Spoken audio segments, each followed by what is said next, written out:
Alright, this video is going to show you how to replace the Wavecams inside your Hamboards ST truck. You're going to need a couple tools. You're going to need a 3/16 inch Allen wrench. I like the kind with the ball on the end. And then you probably need a screwdriver like this and maybe a hammer, we'll see. So, that actually wasn't a joke. I'll show you why in a minute. So we'll start by removing the kingpin. Now, once you pull this kingpin out, the whole mechanism is going to want to fall out. I like to use a vise and a bench to hold everything steady so I can see what I'm working on. If you're trying to hold, you might need a friend to hold the board upright for you if you're going to try to do it without a vise. So now I'm going to remove the kingpin. And the nut is going to come off. And now this whole thing slides up through this slotted way in the pivot cup of the base plate. So I'm going to slide this mechanism up, try not to drop anything. Okay, there we go. Did it. So now this is the small inner diameter washer. This is the spring. And there's the large diameter washer. And then this is called the hanger. Okay, so I'll set this aside for now. Now what we need to do now is remove the back piece of the Wavecam. Now the whole thing came out here. So this is the front half of the Wavecam, and this is the back half of the Wavecam. Now what's attached to this here is called a cam key. And sometimes this can be on here kind of tightly, which is why I like to use the flathead screwdriver to kind of pry it off. Okay, there we go. So I'll leave this cam key here, and I'll go ahead and get my new set of Wavecams. Now normally these come pre-lubricated with a white lithium grease. Now as I'm doing this, I'll explain that you can use other types of greases, but lithium grease is actually very good for applications like this. And grease derived from petroleum products is probably the worst kind of grease, but they're all going to work.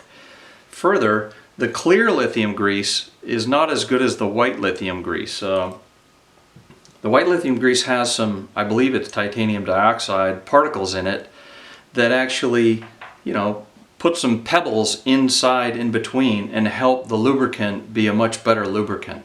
So we prefer white lithium grease. If you use clear lithium grease, the trucks might sound squeaky, but I think they're going to be fine.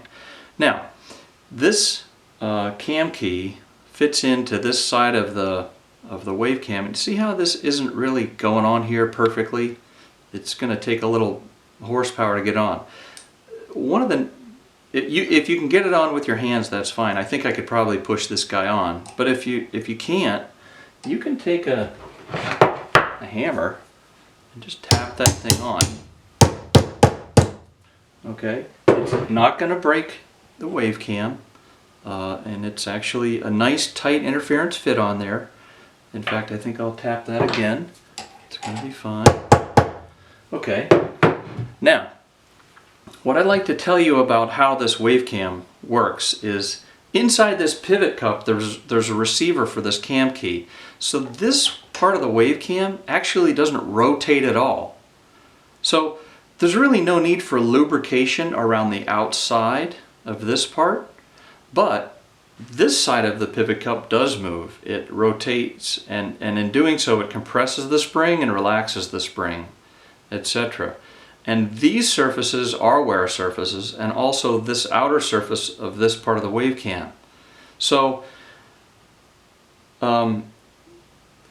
this is the piece that you need to make sure is lubricated, along with the inside of the pivot cup. So I'm going to go ahead and get some white lithium grease here. And like I said, yours probably will come with white lithium grease already.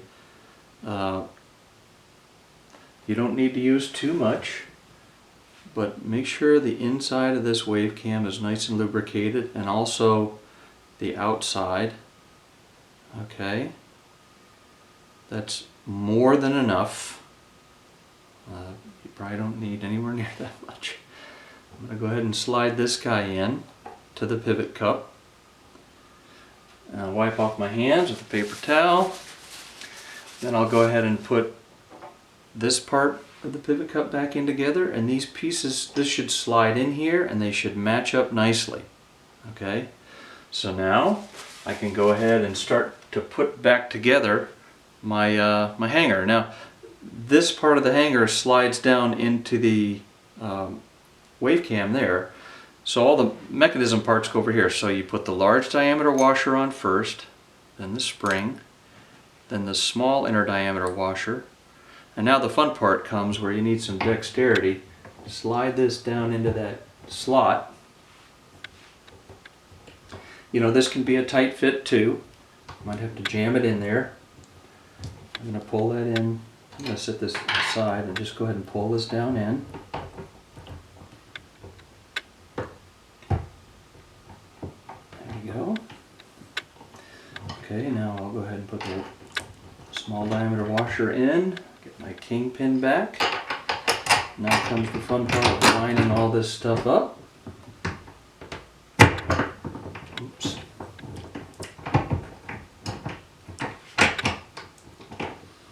There we go. Now I've got just enough of that kingpin sticking out the other side to get it started. Go ahead and give that a couple turns. Now this kingpin nut will actually fit into the recess inside the cam key, and then you just start to very patiently tighten this piece down. Everything should come together if it's lined up.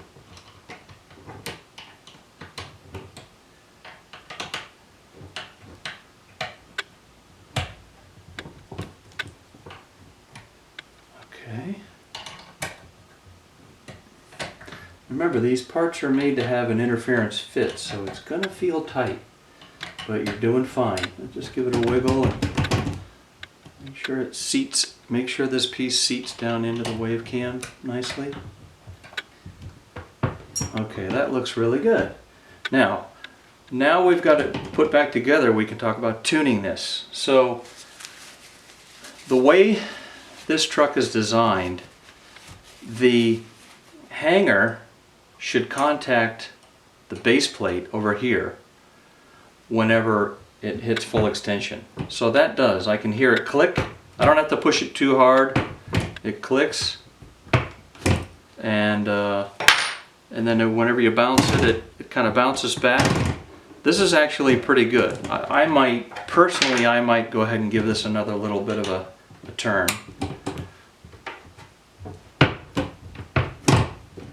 That's where I would like to have it. Now, let me just show you how you know you've tightened it too much. I'm going to give this like 2 more half turns, which will be enough to prove the point. Whenever I try to push this down, I feel it stop before the hanger touches the base plate on the back side, and similarly on this side. Now I can force it to go touch, but when you do that, you're overly stressing the Wavecams, and that's how you can cause the Wavecam to fail and break, kind of like this. It breaks in twisting.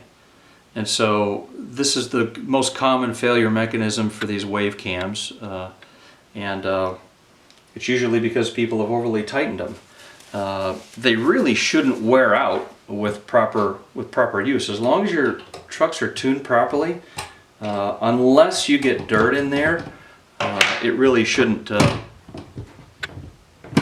That's just a little bit too tight. All right, that's a fully tuned Hamboards ST truck. Thanks.